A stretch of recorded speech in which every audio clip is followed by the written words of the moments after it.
Hello everybody, welcome to the Kistler webinar on multi-component force measurement for space application. I'm glad you find time to join us today for this very interesting webinar. My name is Manuel Blattner, I'm head of the business field test and measurement at Kistler. Please be aware that today's webinar is recorded and the recording is going to be shared with you afterwards. Be also aware that you are muted on purpose. If you have any questions during the webinar, please use the Q&A box on your right-hand screen. You type in your question and we'll be answering them after the seminar. If we cannot answer all the questions, we get back to you through email. I'm now very proud to introduce you to today's presenter, Bill Zwolinski. Bill holds a master's degree in electrical engineering, specializing in signal processing and controls. Prior joining Kistler some 20 years ago, he has worked in the field of underwater acoustics and has been chief engineer for the Navy carrier landing systems at Textron. Currently, Bill is business development manager at Kistler and also acts at the same time as an application engineer. With his extensive know-how in both the mechanical and electrical world, he's heavily involved in solving our customers' problems and challenges. And now we are all curious to learn something new and hand over to you. Stage is yours, Bill. Okay, thank you, Manuel. So I would like to first review here the agenda. I wanted to make a comment here with regard to the content. As I reviewed, the content, I saw that there was much to cover, so I decided to break up the presentation in two parts. The first part will be more background information. How do you make a good force measurement? How do you install the sensors and so forth? And the part two will be more along the application side. I will make a brief introduction on applications to start, but I hope that's okay for everyone. And I really felt it was important to go through some of the details on the sensors and installation because the community out there makes a lot of their own fixtures. It makes a lot of their own force measurements. So it's important to know the detail underneath. So here we go. Okay, so just to touch upon microvibration or the applications that I will cover in part two. Microvibration is one that's very important in terms of its impact on space flight. There are many mechanisms within a spacecraft. I mean, cryo coolers, positioner antennas, reaction wheels, control moment gyros are just a few, but there are many devices on board that actually create disturbances. Understanding those disturbances and how they affect the mission of the spacecraft is actually quite critical, and then characterizing that is really the part of what's done in the exported force and torque measurement, or EFT testing. As you see here on the right is just a simple picture of a reaction wheel on a force dynamometer, showing basically how this might look in a typical installation. The disturbances induced by reaction wheels can actually affect the overall operation of a satellite, for sure. Reaction wheels are pretty unique in that they're like momentum storage devices that actually correct for attitude position without using fuel. So you can imagine the importance of such a mechanism on board the spacecraft. It's quite important to the attitude determination and control system. And certainly microvibration disturbances could very well, affect mission parameters, such as if you have an imaging component or a pointing component to the satellite mission, you can see a blurriness or an uncertainty in that pointing or imaging system. So, and that's what you see here on the right. Basically the centroid of the focal plane and how it could be affected by disturbances, jitter. Some people refer to it as jitter, but fundamentally microvibration disturbances. We are also going to touch upon force limited vibration. In the field of space testing, environmental testing, force limited vibration was developed probably in the 1990s. And the motivation was really around trying not to overtest, because traditional vibration testing was really around, controlling on the envelope of a vibration spectrum and then mounting accelerometers over the whole spacecraft and then limiting based upon that. The work that was done to develop the force limiting really looked at how to measure the fixed base resonance at the UUT, at the unit under test, and the actual shaker itself. Okay, and by doing this, you can actually automatically notch the acceleration at the test item resonances, so you now reduce the possibility of over testing. So it's quite a proven method, but still, you can imagine I get an awful lot of phone calls about force limiting and just the installation part, and that's one of the areas we will cover for sure. What you're doing here, you see the force sensors here. This is usually comprised of a dynamometer and a force dynamometer. And what you're trying to do with this force limit is actually you represent or replicate the actual mount of the actual satellite in the fairing.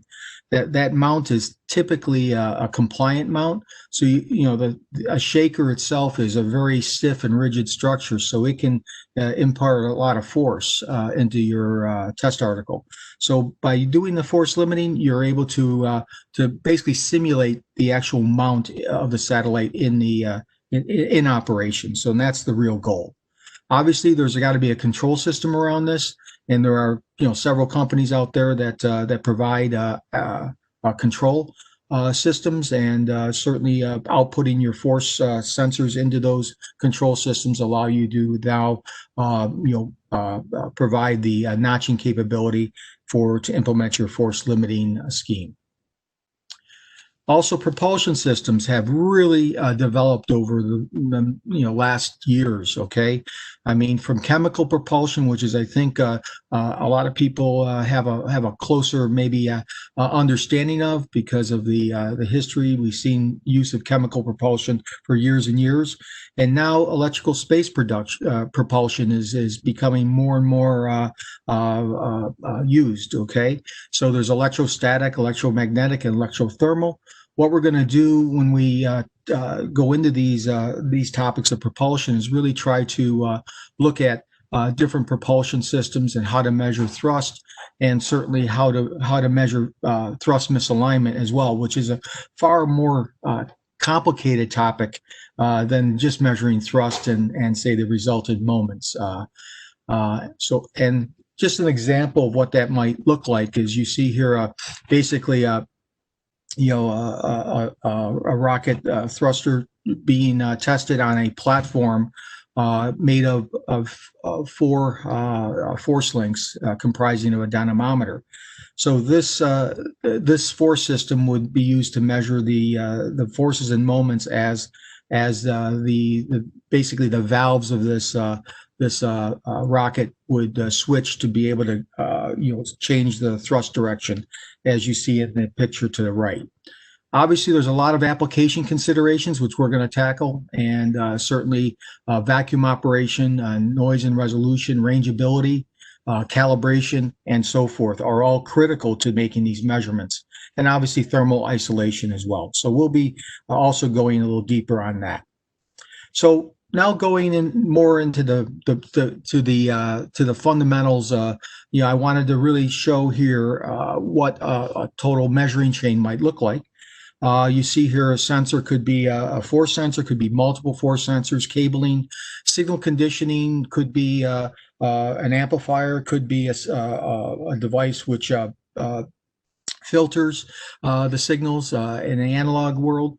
And then you basically go to a data acquisition system at that point, and then visualization and analysis. And there's a lot to choose from, obviously, and out in the marketplace for these types of components. But we're going to try to go through each one in a way and give you some background on some considerations.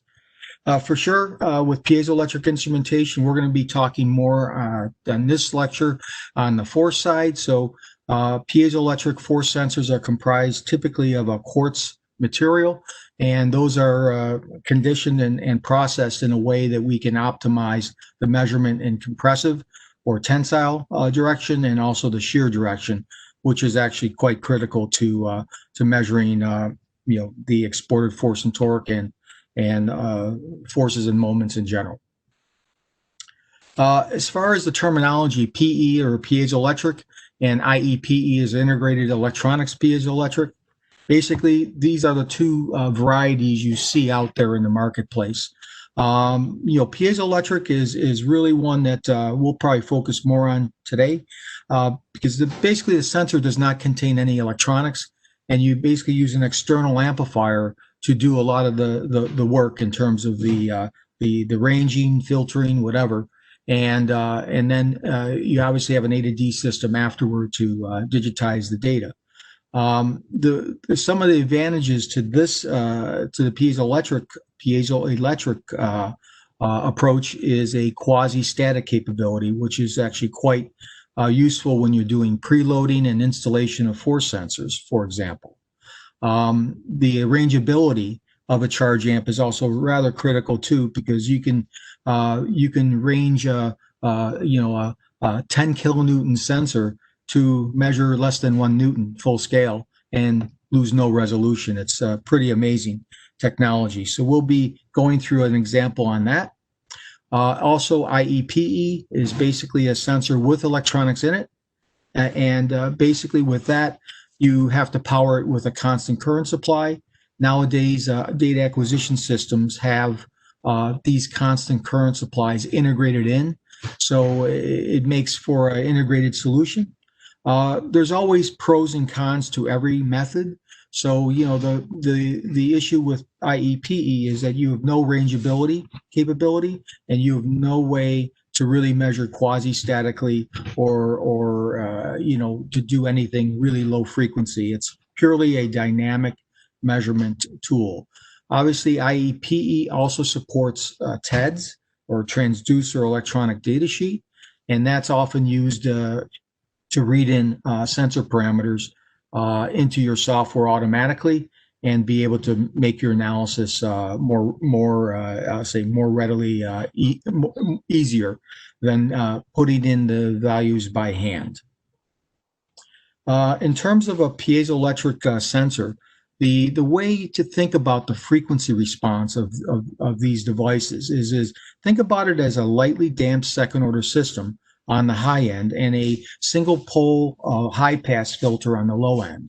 And that's what you see here in this picture. You see a single pole high pass filter here, and you see a lightly damped second order system here. Well, making those observations, you can now make some statements with regard to frequency response. The terminology here we use is a 5% frequency, or a 10%, or say a 3 dB. And just to give you an example, a 5% frequency window or an interval would be where the amplitude response varies by 5%, meaning that if you put a unity sine wave in over that frequency band, you would either get a 1.05 out or a 0.95 out, somewhere between 0.95 and 1.05. So you have a 5% tolerance band on the amplitude response. So this is very important to understand, because in some cases you may need higher frequency capability, and your force measurement platform might be limited for whatever reason. So you have to then make a compromise. Maybe you take a view that says, hey, I'll stiffen up this force system to maybe get better frequency, or maybe I'm just willing to accept a 10% amplitude tolerance, and that way I can use the natural frequency over 3 as the rule instead of the natural frequency over 5. And that way it gives you more frequency to operate over. So it's a very important topic in terms of frequency response of piezoelectric sensors, and we'll see that as we go through.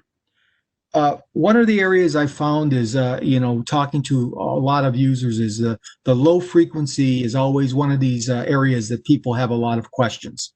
So yes, this chart looks a little busy, but I'm trying to really show a little bit about what a single pole high pass filter does on the low frequency end. Basically, what you see here on the plot is you see amplitude response, 0 dB is unity gain, and you see frequency on this axis.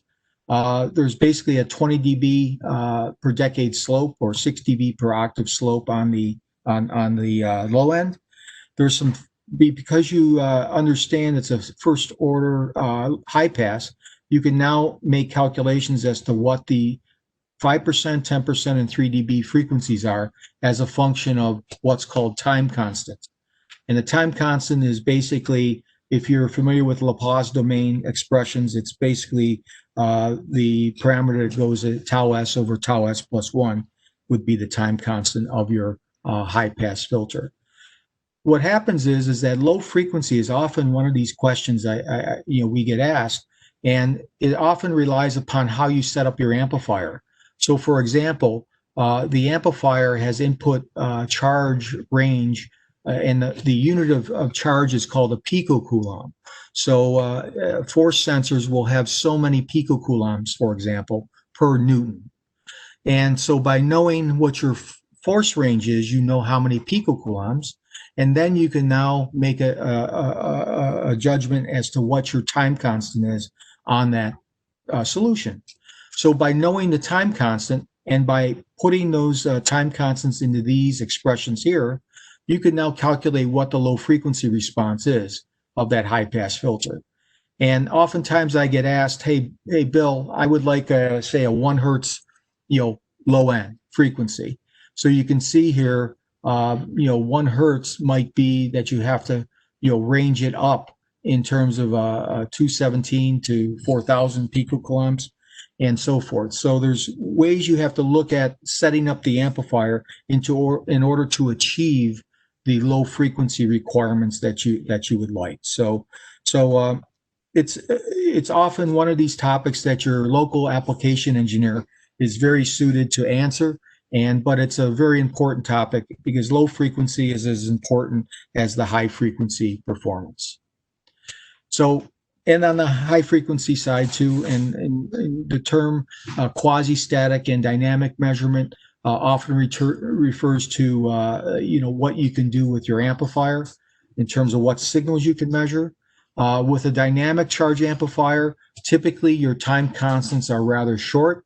You're not really able to measure anything statically for long periods of time.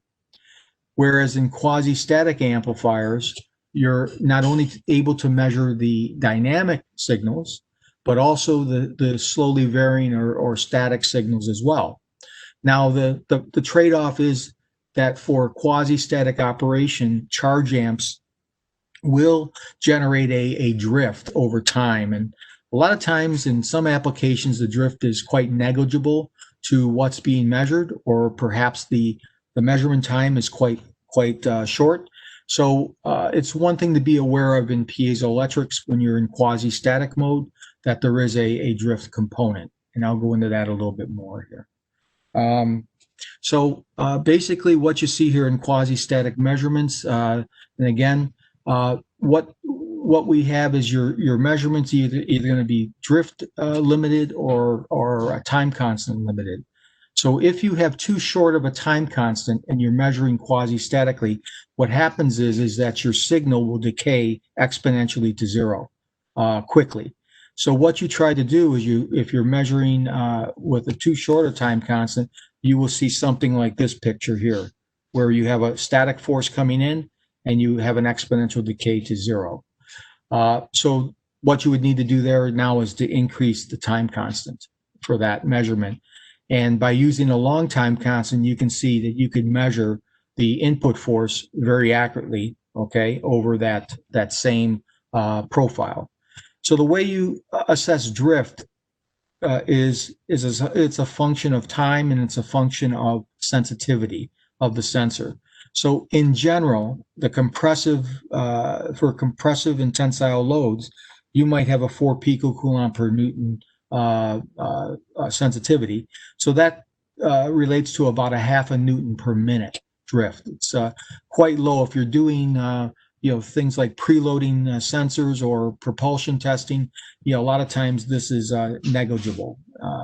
And then for a shear component, it will be half that because the sensitivity is double in the shear components for force sensors. So you can see a benefit there with reduced drift.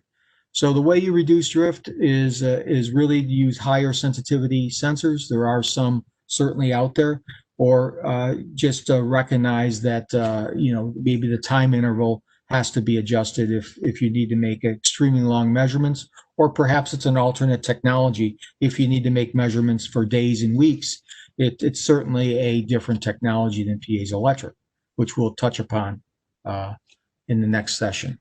So just to sorry to interrupt. I would just like the attendees to be aware they can always ask questions in the Q&A box on the right-hand side of your screen. So please don't be shy, ask questions, and we'll be very happy to answer them later on. Bill, go ahead. Thank you, Manuel. So just to give a look as to what a charge amplifier might look like, but basically what people look at is they look at the input charge range. And this gives you the ability, 2 picocoulomb setting will give you the ability to measure microvibration, whereas the real high picocoulomb settings are really good for some thrust measurements, for example, or some preloading operations. So having a wide range in the amplifier is very critical. And also, obviously wide bandwidth and the ability to measure the low frequency response as well, as I mentioned before. Sometimes your charge amplifier may also have a ability to measure forces and moments, and that's something that we'll touch upon in a bit. What I wanted to mention briefly is the rangeability of a piezoelectric measuring chain. What I show here is really just a simple example where you might have a 10,000 Newton sensor operating with a charge amp, and then you may want to range it to be a 1 Newton sensor. And as you can see, the way piezoelectrics work is that you basically are able to easily reduce the measuring range, the full scale measuring range, and then take a benefit also on noise. So you do not have a fixed resolution for this type of a solution. Your resolution is a function of measuring range, and that's pretty powerful when you use one sensor to measure very high loads, and one sensor can also measure very low or even microvibration type measurements. So pretty neat stuff. In terms of DAQ basics, I just wanted to mention, the sample rate, is often one of these questions that come up. What sample rates do I use? And, the number of bits into an analog to digital converter. Many years ago, the number of bits was quite low, maybe 8 bits, and that would basically give you the resolution and amplitude of your signal. Nowadays, 24 bits is very common, and you've got probably more resolution than most people would need with a 24-bit system. So it's quite been advanced over the years, but the resolution in amplitude and the resolution in time are often the two things that we can control in our measurements. And the one thing I wanted to measure too, when you talk sample rates, is really the measurement bandwidth, okay? The bandwidth of a system, the analog bandwidth, is really quite critical to understand what bandwidth you want to measure, because this basically will determine a sample rate, and this will indeed, determine how your data acquisition system is configured. So in a force measurement application, your signal conditioning and charge amplifier basically determine the higher and lower frequencies electrically. However, your test article will have its own requirements, okay? It might need higher or lower frequencies than maybe what your signal conditioning can do, but that's also a question that needs to be asked. What does the test article require? And then your fixtures, your force measurement fixtures need to be able to measure what both the test article requires. And so now this creates the picture of what we have in terms of our sensor bandwidth and overall measurement system. What we like to remind people of is that once you know your analog bandwidth, you then make a decision as to the sample rate. And nowadays, sample rate can be quite high and without sacrificing any resolution. You can get 24-bit A to D analog to digital conversion at very high, several hundred kilosample per second rates. And for force measurement, that's usually plenty of sample rate and resolution for most applications. So I just want to remind that when you think about analog bandwidth, that's really critical. We like to talk about that in hertz and sample rate in samples per second. And we always like to choose something on the order of a factor of 10 times the sample rate is 10 times the analog bandwidth. And that way, this gives you a very good performance overall, to measure your analog signal and digitize it. Then there's also data acquisition systems. I'll just say that a lot of data acquisition systems nowadays are scalable. Certainly, the LabAmp family is a scalable system with digital data on the Ethernet interface. Very easy to implement 4 channels on up to hundreds of channels using this method. Plenty of software that would allow interfacing to the devices, whether it be LabVIEW drivers or other software to set up and actually get your data file from the data acquisition and then do your post-processing analysis, perhaps with a platform called JBeam, which we can talk about a little bit later. Then there's also more general platforms which are scalable, rather than just ones that are dedicated to piezoelectric. There's platforms which like KeyDAC, which actually can interface to many signal types and sensors from pretty much any manufacturer, if that you might have already at your facility.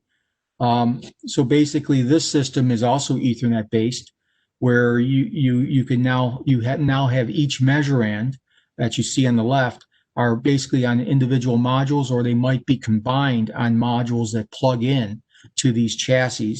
The whole chassis system is on the Ethernet, so you have ease of use where data just passes over the Ethernet right to your laptop, and then gets stored either into a CSV file or some other file format, which could be used with the analysis tools.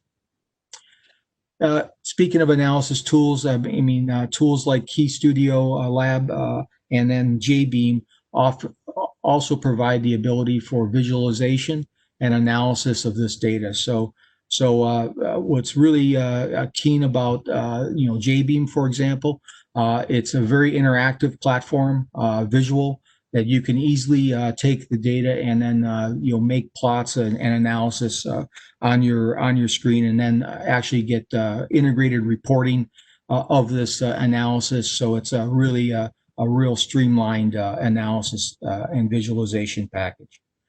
And then also, some of the features of this would also show here that it's got the capabilities to do the traditional type analysis, filtering, FFTs, all kinds of different types of signal processing and statistics, as well as the package also will support triggers and live graphs and other tools to allow you quick look capability into your analysis.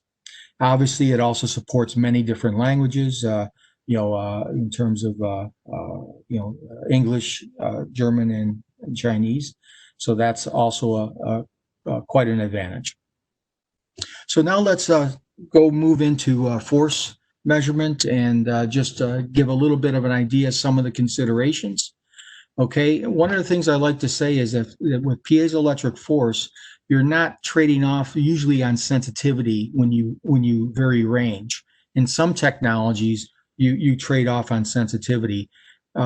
with piezoelectric, you can have a sensor that could just measure, a few kilonewtons, and ones that can measure hundreds of kilonewtons, and they're at the same sensitivity, but they have obviously larger size and load handling capability. With these types of sensors, and these are single component, you would have a preload assembly looking like this, where you have a certain preload, typically in the 25 to 30% range. And what the preload is being used for is really to optimize linearity. A piezoelectric sensor is a highly linear device, especially under preload, and you're able to realize much less than 1%, maybe even less than a tenth of a percent, depending on the sensor in terms of linearity. And linearity in force measurement is really one of the bigger error sources that we need to address. Okay, so it really is the deviation between your input and output. Is really what a linearity gives you. So you can see here on the lower left-hand side is that you can also take a force sensor and actually do partial range calibration on it.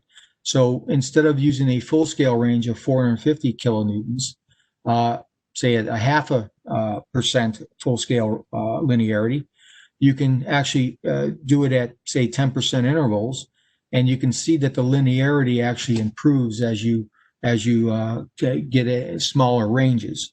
So this gives you a better accuracy. So by doing partial range calibrations on your force sensors, you can usually better optimize and reduce your error sources. So it's one of those things we like to mention, because in piezoelectrics, one sensor can do many things. It's a pretty powerful tool. Also, with this preloading that I talked about, the preloading is great because it gives you the linearity, but it's also giving you a force shunt because it's basically a parallel stiffness with the force sensor. So there's going to be a certain amount of force that's taken by the bolt. So the bolt itself tends not to be as stiff as the sensor, and the relationship of this force shunting typically is around 5 or 6 to 9% of the sensitivity is basically going, being taken by the bolt. So what that means is your sensitivity of the sensor is somewhat reduced under preload, and that's just a important thing to remember, that preloading does affect sensitivity, but it is a known parameter. And what I wanted to say also with preloading, it also provides the ability to do compressive and tensile force measurement. As you see here, this is a single axis example, but it applies to multi-component. You can easily preload to say 2/3 the measuring range, then you get plus or minus say 1/3 of the capability of that sensor for compressive and tensile use. So in a lot of applications we're facing, we know that there's going to be both compressive and tensile forces. So a good preload gives you that symmetric compressive and tensile operation, and as I said before, linearity as well. So now we go to 3-component, and I just wanted to mention just some parameters. Sensitivities are in picocoulombs per newton. The linearity is also a percent of full scale range, which I've already talked about. There's a parameter also called crosstalk. When you get into multi-components, now you have to address the interaction of one axis with other axes.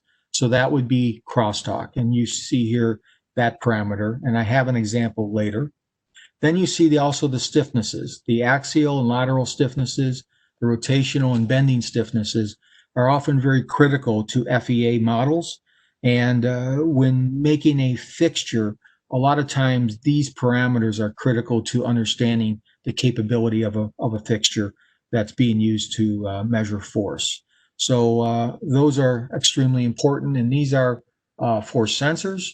And then there's the same for force links.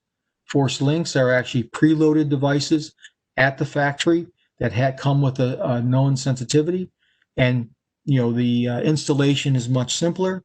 But with that said, some of the trade-offs are shown below. The sensitivity or the stiffnesses tend to be lower. than what you would have in a traditional force sensor, for example. So the topic of force dynamometers is one that we'll touch upon here.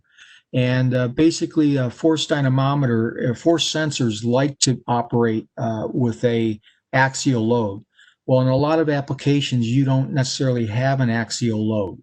So you have a large platform that needs to be, that's imparting a force or a moment. So a force dynamometer is comprised of several sensors, force sensors, and it basically is used to measure these more complex loads that are non-axial. And it's able to then measure both forces and moments from that installation. And I'll show you what that means. So in a force dynamometer, there would be 4 sensors. Typically, it could be even more in some dynamometers. And what happens is that you can now, because you know the geometry of this system, you can now compute fixed expressions for forces and moments, as you see here. In dynamometers, sometimes there's also some pre-summing being done internally. So you see here in this case, there are 12 signals because of 4 sensors, and there's actually 8 signals out. So there's actually been some pre-summing, but that does not, interrupt the actual calculations. Are quite fixed. Using these combined signals, we're able to now still measure the forces and moments in this case. What I want to do here is just show a simple example, and just to show how this would be done, I'll just talk about MX. Is that you see MX is this is the x-axis right here. The moment around X is around this axis. So what we've done is we've split the dynamometer basically into 2 segments. One comprised of the 3 and 4 numbered sensors and the 1 and 2 numbered sensors. These sensors operate with regard to the center of the dynamometer over a moment arm B, which is right here, this moment arm B. So what happens is by combining these 2 sensors on either side of the dynamometer and by using the moment arm B, we're able to now calculate the closed form expression of what the moment in X would be. And obviously you can do the same for moment in Y, which operates on the FZ, and then the MZ operates on the X and Y components to work through the A or B lever arms that you see on the diagram. So what's important about this is that you can now extend this concept to more complex dynamometers made of multiple sensors or even circular or triangular sensors for arrangement. And we'll have an example of that later on in the force limiting section to come. Whenever you're doing force sensors and force platforms, you always have to take care on the fixtures, okay, on the top and bottom plates. The parallelism, the flatness, the strength, and the stiffness all relate to performance. Okay, so right here I show like a 0.01 millimeter parallelism and flatness. Now that's obviously the desired part. Typically, a lot of times 0.02 millimeters is quite sufficient, but fundamentally the flatness and more parallel your systems are, the better the frequency response is going to be. Strength of materials and also the top and bottom plate stiffness relates to also frequency response. So in general, that's these are very important reminders as to how to manage your fixtures when you're creating force platforms. I also mentioned about crosstalk. As you see here, manufacturers like Kistler would put in their data sheet, here's the crosstalk spec. But actually, the results of the calibration actually show the actual, crosstalk. And you can see actual linearities and actual crosstalks. And you can always refer to the calibration certificate for the measured ones, which are very critical to force measurement systems. Also, with regard to 3-component force sensor arrangements, alignment is very important, okay? In fact, the alignment error within 1 degree say, of these sensors would relate to about a 2% crosstalk, and that's quite a significant one. So alignment of sensors is very critical. I'll have an example in a minute on that. Also, ground isolation needs to be also looked at, and ground isolation is where you have the sensors isolated from the actual structure ground, and it's picking up the ground from the signal conditioner, and one grounding point is being used. In this way, you have no ground loops, and that's quite critical to a clean signal in terms of your measurement. Also, with regard to dynamometry and multiple sensors, having them ground to a common height is also a requirement. This is one that actually provides excellent performance too. As I showed previously, is that you want a good flatness and parallelism with your plates. You also want the sensors themselves to be at a common height. In terms of 3-component force sensor preload, it's a little more complex than what you saw previously, but fundamentally you have a preload bolt, you have an isolator, or basically a centering sleeve, you have a sliding washer which is greased up, and then you have a ring nut that basically is torqued down so that you can preload the force sensor. Now, preloading in 3 components is really, to do linearity, as we said before. It's to do compressive and tensile force measurement, and also shear force handling. The shear force handling of a 3-component force sensor system is related to the compressive preload, as well as the frictional coefficient of the force sensor. For these sensors that we talked about, since they have a ceramic top plate for ground isolation, this actually doubles the frictional coefficient to 0.2. So you get much better or much larger shear force handling capability with a ceramic covered force sensor. It gives you also ground isolation as well. Just an example of these alignment methodologies. Some people will put these dowel pins or cylindrical pins at the connector when you're preloading the whole arrangement. Or another application here, this is a fixture with 3 preload bolts. And what you see here is basically this fixture has this holding area here. What the user did was they actually used a metal plate in these sections here to align against the flat portion of the sensor. If you see, these sensors are flat, they have flats on them. So these are very good to align the sensor. And then there's bolts on the side of the fixture, which they actually can turn down to tighten up the plate to the sensor flat. So when you're preloading, the sensor is quite fixed and you have excellent alignment. So you get minimal crosstalk at that point. In terms of preloading, I also say that typically what's used is a 25% method, meaning you take the total preload of each sensor, you divide it into 4 parts, and you then use an approach where you basically use a preload on the diagonals and go back and forth, much like what you would do if you were changing the tire of your car. You would not turn all the bolts down on one side.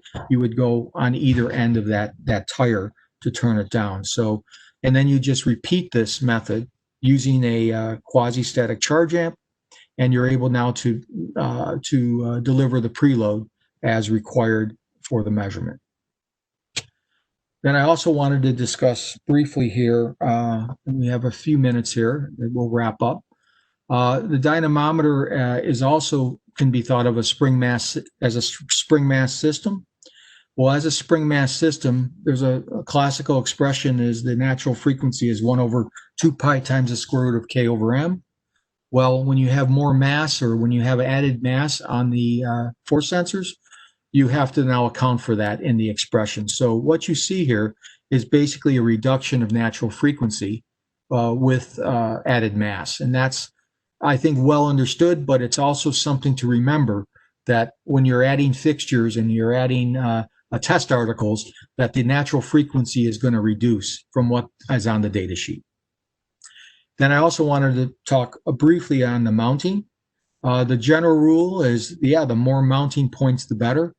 And we can just show here a dynamometer, and we did an FRF of that dynamometer with more mounting points. The blue one, really is a more reliable one because it has many mounting points. Whereas you can see the red one with just 4 points has a lot more sub-resonances, and it's not as clear. The resonance profile is not as clear. I also wanted to mention that the size of the dynamometer typically relates to the natural frequency. So you can see here in this diagram, the real small dynamometers, say 40 by 80 millimeters, you have 6 kilohertz of natural frequency. And as you get bigger, here's a 600 by 400, you're now down in a few hundred hertz range. Okay, so it's something to remember as dynamometers get large. Typically, the trade-off is natural frequency, and that's largely because of the mass acting upon the sensors. Because a lot of users that I work with often make their own fixtures, I just wanted to give an impression, and it's just an example of what different materials might be, and what different strengths, Young modulus, what different stiffnesses might be based upon your materials used. Okay, so it's something to just recognize. Steel is obviously quite a stiff material, but a lot of times in the space industry, we're using aluminum, and aluminum is definitely less stiff. But it's I would say I see it used in fixtures. I'd say predominantly a lot of the time. So in that case, it's definitely not as stiff, but it's actually quite a bit lighter. So you're able to now balance some of the issues with natural frequency as well. And this here is just an FEA analysis. I won't go through in detail, but it just shows you basically the relationship of different materials, whether it be aluminum, steel, or ceramic, and size of the dynamometer, and what your natural frequencies might actually be in each case. As you see, as we get larger in the dynamometer size, the natural frequencies come down. With the green one is the FZ, and you see the FZ is actually the highest natural frequency of a dynamometer typically. And you can see when you add mass, you're actually going to reduce that natural frequency, and you can see it as a function of material and actually as a function of size. So it gives now an impression. And you see here also that the expression I talked about earlier, natural frequency and its relationship to the 5%, 10%, and 3 dB frequencies. Also, when you're making your own fixtures, calibration is rather critical. So I just wanted to remind everyone that calibration, of your fixture, and there's many ways to calibrate it. Certainly at the factory, a dynamometer or a force sensor would see a electric actuator-based press that actually puts a precise force on, and basically has a strain gauge reference, and then a piezoelectric sensor to actually calibrate the sensor. The strain gauge reference is being used to control the actuator to deliver a certain force, for example. So this would be maybe a high level force calibration rig, where you can do crosstalk, characterization, sensitivity, linearity, hysteresis characterization. You can also see there's a microforce press, because we talk about microvibration and partial range calibrations. It's important to be able to calibrate at very low levels of force. So in this case, we're able to measure or calibrate down to 1 Newton. And torques are calibrated generally as a function of moment arm. So we'll have a fixture that delivers a certain moment or moment arm, and then we'll apply a force at the end to apply a certain moment into the dynamometer. This is just an example of what a factory calibration would be, but obviously if you're making your own fixtures at your company, you want to take care on how you calibrate, and certainly assessing linearity would be important, sensitivity, certainly in both forces and moments, And then obviously crosstalk is certainly, it's often a measure of the quality of the fixture and how well you align the sensors and preloaded them. In NASA actually talks about doing dynamic calibrations or checkouts on fixtures, and what they'll recommend is that under the first resonance, you make a low-level sine sweep and basically calculate or measure the apparent mass, which is basically the force over the acceleration, and compare that to the known mass of the test article. In this way, you can get a dynamic calibration of your whole system. So it's quite often used in force-limited vibration, for example. Another method not so widely used because it can be cumbersome. It could be a little complicated, with weights, but you can also use a weight, with a known mass to calibrate a force sensor as well. And the one thing we like to do is we like to lift the mass off the force sensor, not add the mass to it. So it gives a much better profile, time profile of the force versus time when you lift the mass off a force sensor rather than applying it, because it actually provides a jolt to the force sensor. So you'll see that in the force trace. Also, I talked a little about ceramic use, but there are some dynamometers nowadays which have been optimized because of the negative effect of large platforms in steel. Now, ceramics offer a tremendous advantage in terms of they've got a high Young's modulus, and basically a low specific gravity and a relatively low density. So this allows you to have low mass on sensor, meaning that now you have a very stiff top plate, which now will enable you to achieve much higher natural frequencies. So in this case here, you have almost a 400 millimeter by 400 millimeter dynamometer, and you're still able to achieve over 2 kilohertz of natural frequency, which is using a ceramic top plate. Whereas if you had a 260 millimeter square dynamometer, you can achieve 3,500 to 4,000 hertz natural frequency using the right materials, again, using a ceramic top plate. So what I want to leave you with there is that, obviously when making your own fixtures, aluminum is used quite a bit, but also in the marketplace, there are fixed or factory solutions that actually can be used to really extend frequency response. And not only that, but the whole system performance, as you see on the bottom, is actually been designed to realize very low noise, electrical noise, and less than broadband noise, much less than 1 millinewton, and also less than 1 millinewton meter in terms of moment. So quite well engineered from a dynamometer perspective, as well as a signal conditioning perspective, because the noise is actually set by the signal conditioner, the charge amplifier connecting to the sensor. One last or two last slides. Just wanted to talk briefly about moment frequency response. I haven't mentioned this yet, but this is another FEA analysis. And what you see here is that you can now, with these ceramic top plates, you can even go up to 150 kilograms in terms of mass. A lot of times that's quite attractive to CubeSat, platforms, for example, where you're trying to maybe make a full system test, maybe an attitude control test, looking at the reaction wheels, looking at the phasing of reaction wheels, for example, on a fixed platform.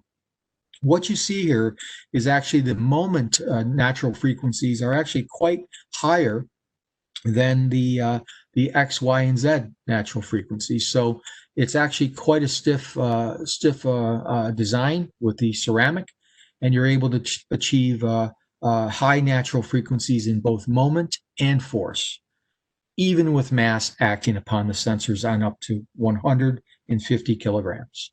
Pretty amazing. And then the one last slide, I just wanted to talk a little about using one of these ceramic dynamometers and mounting. You see here, taking an impact hammer or impulse hammer and basically hitting it in the center of the dynamometer, whether it be in Z or X and Y. You can quickly make an FRF with the output of the dynamometer and the input as the hammer. And what we've done is we've traded off on several scenarios with different mounting screws, different flatnesses, and so forth. And what you see here is basically that the more mounting screws give the better natural frequency. And you see here, when you don't have a flat surface, you actually degrade the natural frequency quite substantially sometimes. So these small things that I've talked about earlier, you can easily check in your own installation. And taking care on those parameters really will give you the best force measurement system. Okay, so yeah, we maybe went another 5 or 10 minutes than I expected, but what I wanted to do was give a good background on the technique. Obviously, the next step is now how do we apply this technique to actual applications? How do you look at noise? How do you look at vacuum? How do you look at facilities? And how does this all relate to getting the best performance out of your force measurement system? This will be given on the 15th of October. And I, again, apologize for splitting it into two parts, but I think it was important to go through, the material that we just did to be able to give a better background on the technique. Manuel? Cool. Thank you very much, Bill. We have a couple of very good questions from the audience. I would ask 2 or 3 of them. So one is from a guy that is asking about redundant force sensors. And his question is, what is the best practice to mount redundant force sensors? Are they stackable? Thank you. Yeah, they are stackable, but yeah, again, you have to also take care on the flatness and parallelism, so they need to be ground quite flat and parallel to be able to do the stackable arrangement. Oftentimes in force measurement, you're using more sensors in force platforms too to increase the stiffness because now they're mechanically in parallel. So it might be that you want to stack them, but I'd say we definitely see that from time to time. But a lot of times in force platforms, they're actually adding more sensors underneath the top and bottom plates. Cool. Thank you very much. Another one is about sensitivity. And the question is as follows. We have a dynamometer with 9067 sensors and 5080 amplifier for micro vibration measurement. The C component exhibits a very large drift when we set low sensitivity. Why does it occur only on C and not on X and Y?